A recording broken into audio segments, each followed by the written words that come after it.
모두 안녕. 페레로 로셔 초콜릿은 많은 사람들이 알고 있다고 생각해요. 만들어 보기로 했지만 크기는 엄청날 거예요. 먼저 안에 무엇이 있는지 살펴보죠. 겉에는 견과류가 들어간 초콜릿이 있고, 그런 다음 바삭한 층 초콜릿 페이스트와 헤이즐넛. 알겠어요. 먼저 필요한 것들을 구매해볼까요? 밀크 초콜릿,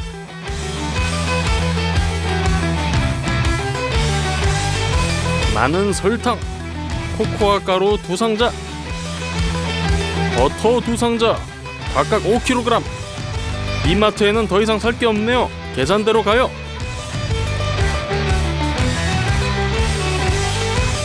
영수증은 $190가 나왔어요.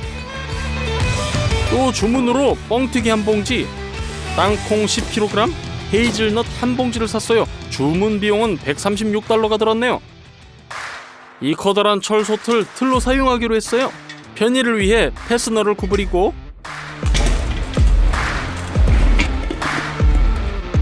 핸들을 제거해요.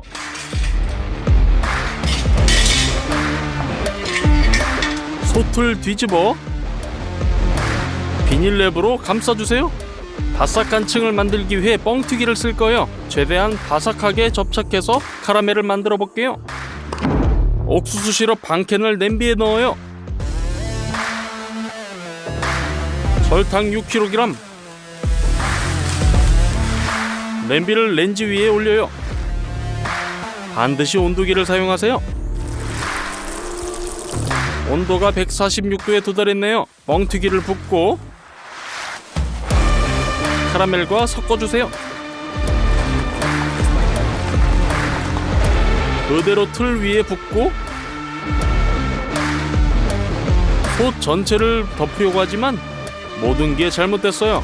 캐러멜은 매우 빨리 식고 부서지고 모양이 전혀 유지되지 않았어요. 그리고 이 솥을 정상적인 모양이라고 부르기는 어렵죠. 모든 것을 다시 해보기로 했어요. 아크릴 방구를 주문했어요. 포장을 뜯어서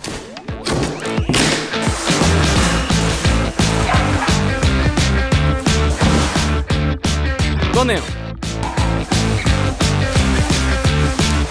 제 생각에 이것은 완벽해요. 틀에 달라붙는 것을 방지하려면 기름 스프레이를 틀 내벽에 뿌려요.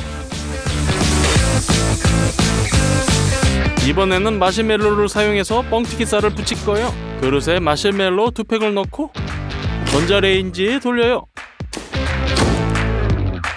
잘 녹았어요. 결과는 끈적끈적한 크림이 됐어요. 그 위에 뻥튀기 쌀을 부어요.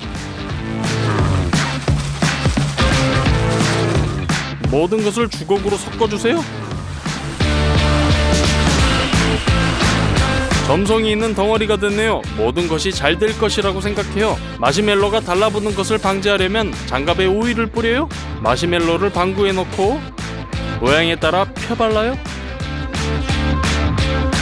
이렇게 여러 번 반복해요. 내벽을 완전히 덮을 때까지요. 다 됐네요. 다음 단계는 내부의 초콜릿 페이스트예요. 버터 2상자를 꺼내서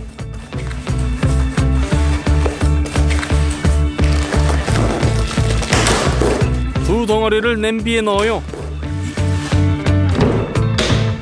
렌즈 위에 올려 녹여요. 다 됐어요. 연유가 많이 필요해요. 이전 영상에 썼던 연유를 갖고 왔어요. 땅콩과 코코아가 필요해요. 블렌더 보울을 저울 위에 놓아요. 땅콩 300g을 넣어요. 코코아 2테이블스푼, 연유캔 2개를 까요.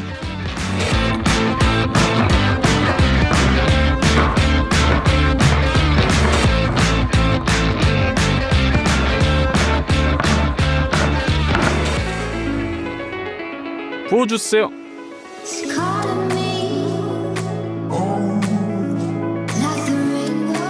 그리고 마지막으로 버터 200g. 뚜껑을 닫아요. 콤바인에 설치하고 갈아주세요. 모두 균질한 덩어리로 갈아주세요. 이 페이스트의 농도는 누텔라처럼 꽤 촘촘하네요. 주걱을 사용해서 페이스트를 방구로 옮겨요.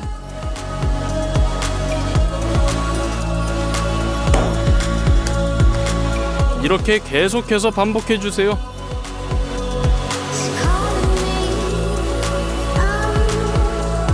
6시간이 지났을 때 연유, 버터, 견과류가 거의 사라졌어요. 그런데 틀이 절반도 채 안 채워졌어요. 이 모든 자재를 다시 구매해야 했어요. 계속해서 파스타를 만들어보죠. 이제 틀이 거의 다 채워졌어요. 8시간이 더 걸렸어요. 그리고 드디어 페이스트 층이 완성! 다음 층은 너트 자체예요. 거대한 헤이즐넛 반쪽을 만들어야 해요. 이 너트를 많이 사용할 거예요. 아직 헤이즐넛은 날 것이고 향이 전혀 없어요. 향을 내려면 베이킹 시트 2개에 붓고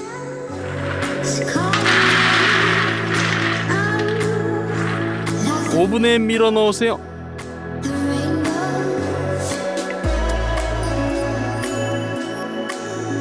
(20분) 동안 구우면 자체 향이 생길 거예요. 견과류를 하나로 먹기 위해 캐러멜을 요리할 거예요. 구성은 똑같아요. 옥수수 시럽, 설탕 한 봉지, 물, 렌즈 위에 올려놓고 반드시 온도계를 사용하세요. 145도에 도달하면 구운 견과류를 꺼내 냄비에 부어요.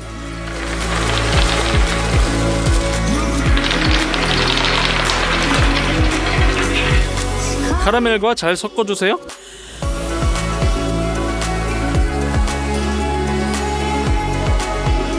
반구 모양의 그릇에 담아요.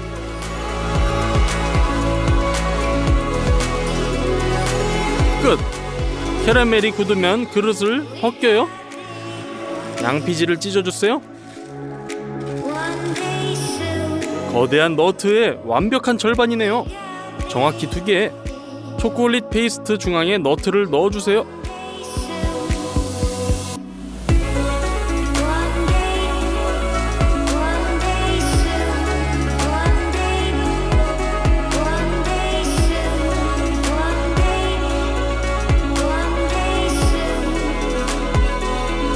페이스트 층이 같은 높이가 되도록 주걱으로 페이스트를 펴주세요. 지금 초콜릿은 매우 부드러워서 틀에서 꺼내면 쉽게 부서질 거예요. 틀들을 냉동실에 넣을 거예요.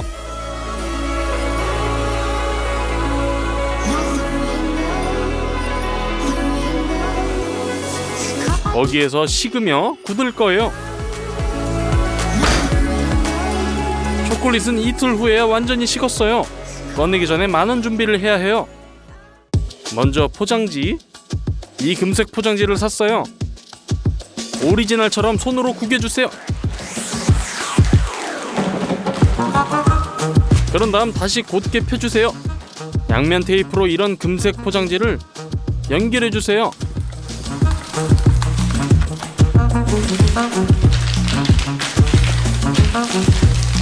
총 6장이 있어요. 그것들을 하나로 거대하게 만들어요. 완성! 두 번째 단계, 겉표면을 위해서는 너트를 갈아줘야 돼요. 간단해요. 믹서기에 넣고 갈아주세요. 중간 크기가 될 때까지요. 다른 그릇에 부어요. 세 번째 준비 단계, 초콜릿 바를 가져다가 까서 깨트려주세요.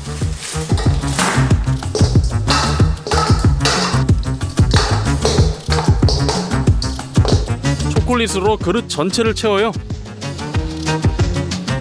중탕식으로 녹여요. 양이 줄어드네요. 좀 더 녹여요. 끝! 핫초콜릿 한 그릇이네요. 마지막으로 반쪽 2개를 서로 붙일 수 있도록 초콜릿 페이스트를 조금 더 만들어요.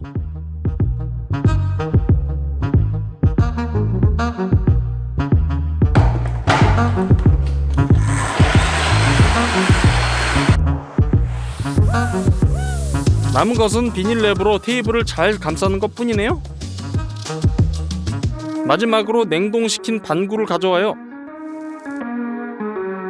튀어나온 뻥튀기를 제거해주세요. 틀을 뒤집어요.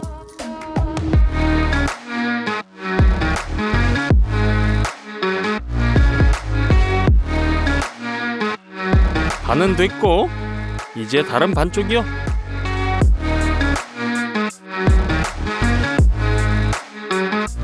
하느님께 감사하게도 모든 일이 잘 진행되었고 아무 문제가 없어요. 그 위에 초콜릿 한 층을 발라줘요. 가장 쉬운 방법은 국자에서 초콜릿을 직접 붓고 주걱으로 바르는 거예요.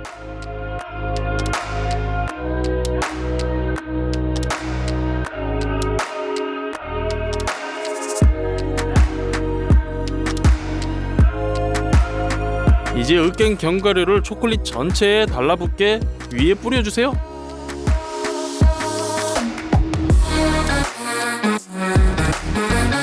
그 위에 또 초콜릿층을 발라요. 직접 주걱으로 견과류와 섞어 원본처럼 보이도록 해주세요. 다 됐어요. 완벽해요. 나머지 절반도 똑같이 반복해주세요. 초콜릿이 굳자마자 비닐랩을 자르고 절반을 보드 위에 뒤집어 놔요. 랩을 벗겨요. 초콜릿 페이스트를 발라서 서로 붙여주세요.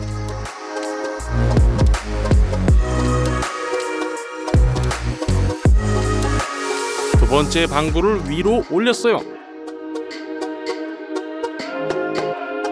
거의 완성이에요. 오리지널 작은 버전과 정말 비슷한 것 같아요. 포장해보죠. 호일이 아니라 종이라서 그런지 매끄럽게 나오진 않았어요. 그리고 마지막은 스티커예요.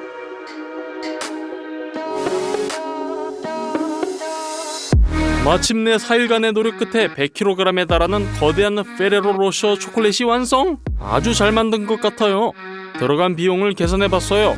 모든 추가 구매를 고려하면 약 $940가 나왔어요. 한 조각을 잘라보죠. 모두 안녕. 지난번 비디오에서 우리는 거대한 철갑상어를 요리했고 철갑상어의 머리를 버리지 말라고 했었어요. 약속한 대로 오늘은 아주 특별한 생선 스프를 요리해볼게요. 경매에서 저는 18세기 왕실 생선 수프에 대한 아주 오래된 레시피를 샀고 레시피의 이름은 바로 사프란을 곁들인 트리플 로열 생선 스프라고 불려요. 세 종류의 생선을 사용해야 하기 때문에 트리플이라고 불리죠. 첫 번째 국물은 철갑상어의 머리와 꼬리로 우려낼 거예요. 그럼 머리부터 시작할게요. 첫 번째 단계는 아가미를 제거해주세요. 아가미를 그냥 냅두면 국물이 써져요.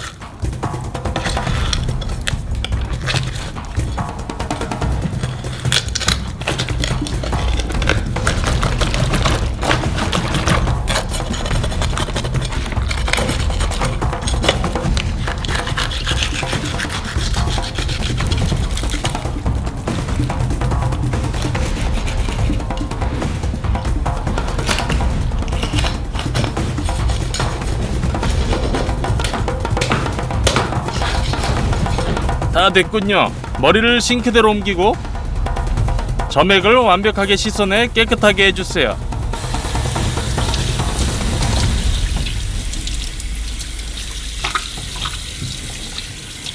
철갑상어의 뼈도 있지요. 그것도 우리의 수프 요리에 사용할 거예요. 같은 조각으로 잘라줘요.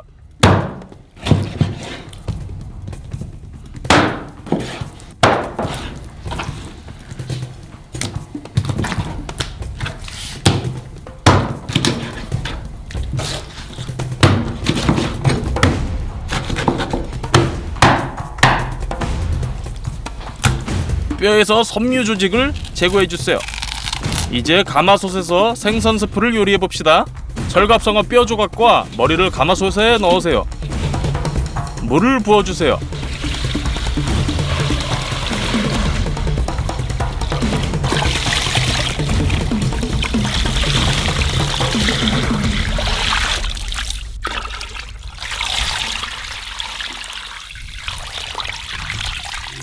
장작을 펴봅시다.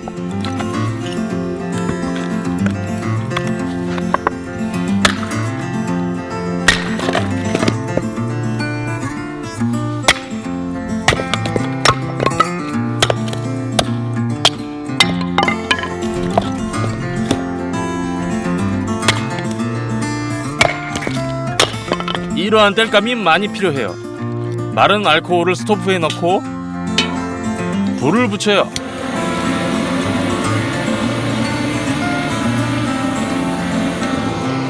땔감을 넣어줘요.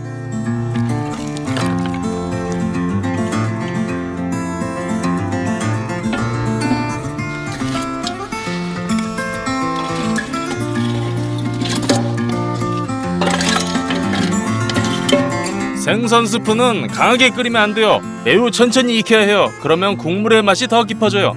주기적으로 표면의 거품을 제거해 주세요.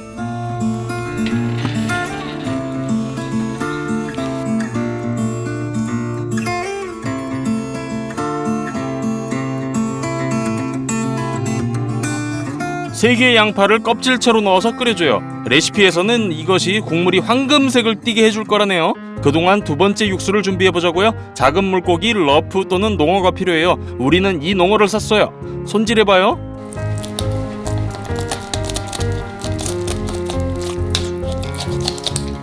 캐비어도 있네요. 아가미를 잘라내고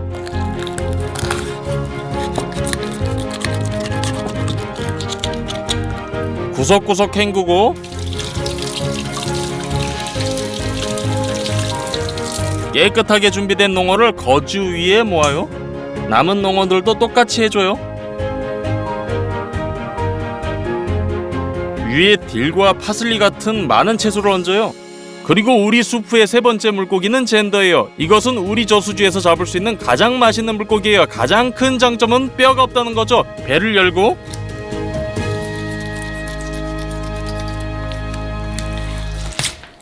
내장을 제거하고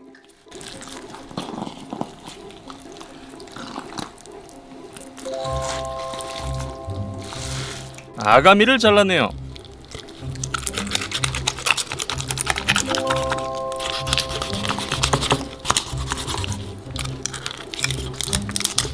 다 됐네요.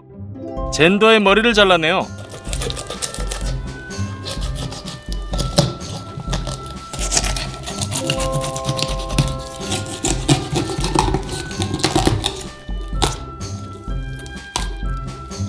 거즈로 옮겨요. 배를 계속 갈라줘요.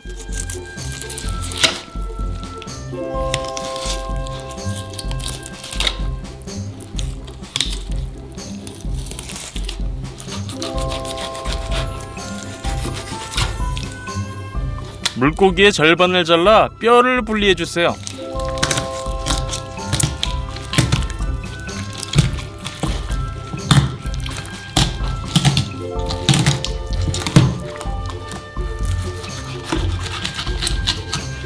뼈가 포함된 슬라이스를 분리해줘요.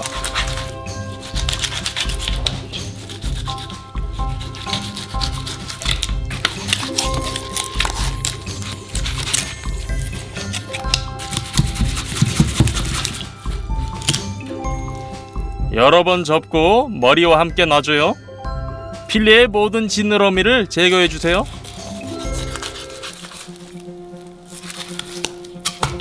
갈비뼈도요.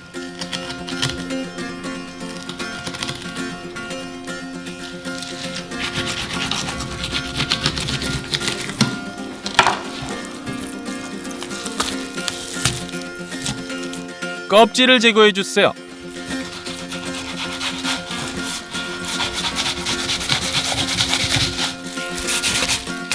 두 번째 필레도 동일하게 반복해줘요.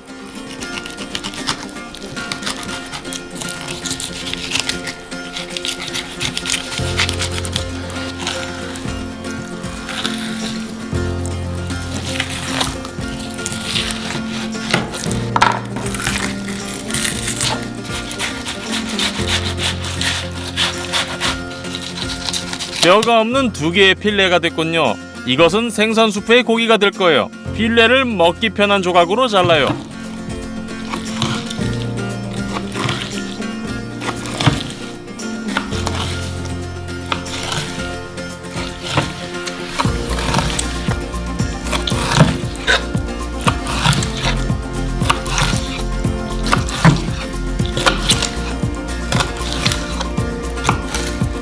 됐네요. 발라낸 뼈들도 국물에 들어갈 거예요. 향신료로 후추, 월계수잎 많이,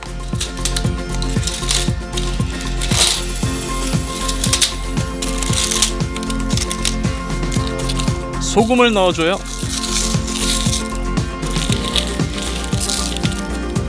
거즈를 모아서 묶어주세요.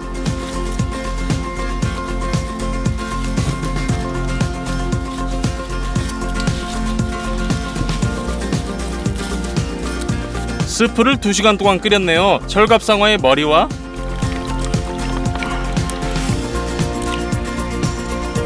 다른 모든 부분도 꺼내줘요.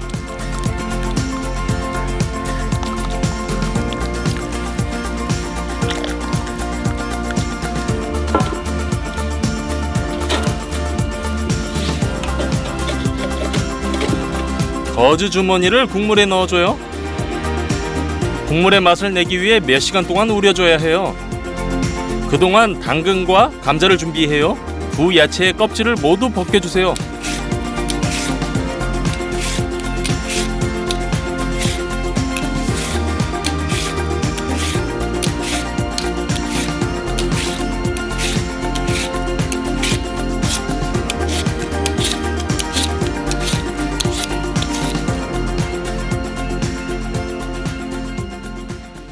당근을 세로로 잘라주고 반원으로 썰어주세요.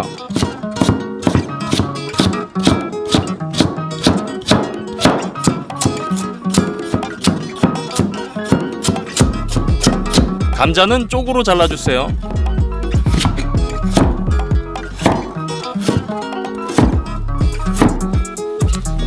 두 번째 주머니를 다 우려냈네요. 거즈를 꺼내주세요. 주머니의 모든 맛이 육수에 우러났어요. 양파도 꺼내줘요. 국물 표면에 모든 거품을 완벽하게 건지는 것은 불가능하기 때문에 깨끗한 양동이와 채를 준비해줘요. 채 위에 거즈도 올려요. 국물을 걸러내줘요.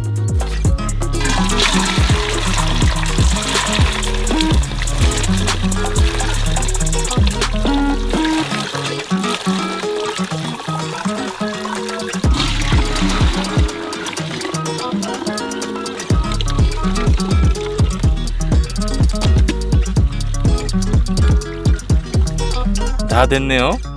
깨끗한 가마솥에 걸러낸 국물을 부어요.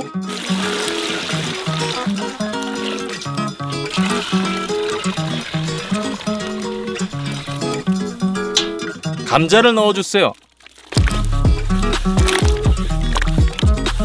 당근도요. 뚜껑을 덮어 다시 끓여요. 그동안 삶은 철갑상어 머리를 가져와요. 짜투리라고 해도 살이 많이 붙어 있어요. 따라서 살들을 뼈에서 발라내서 그릇으로 옮겨요.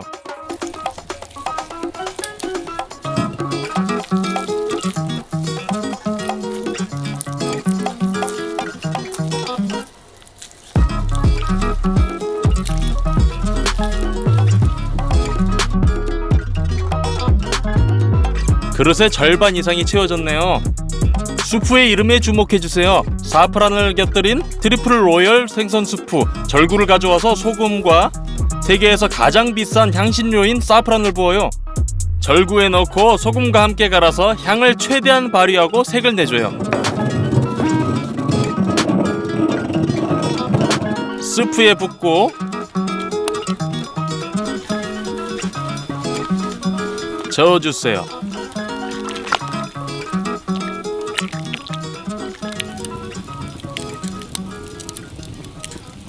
스프가 거의 완성됐어요. 농어살을 넣어주세요. 철갑상어살도요. 보드카를 부어주세요. 레시피에서는 이것이 일종의 의식이라고 설명을 하네요. 생선 수프를 가장 신선하게 하기 위한 방법. 자, 연기 맛을 위해 수프에 불타는 통나물을 담가주세요.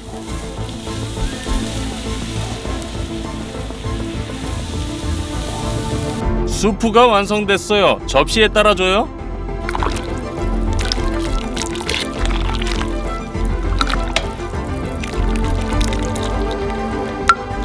살이 많이 들어있는 매우 먹음직스러운 생선 스프네요. 자, 먹어봅시다.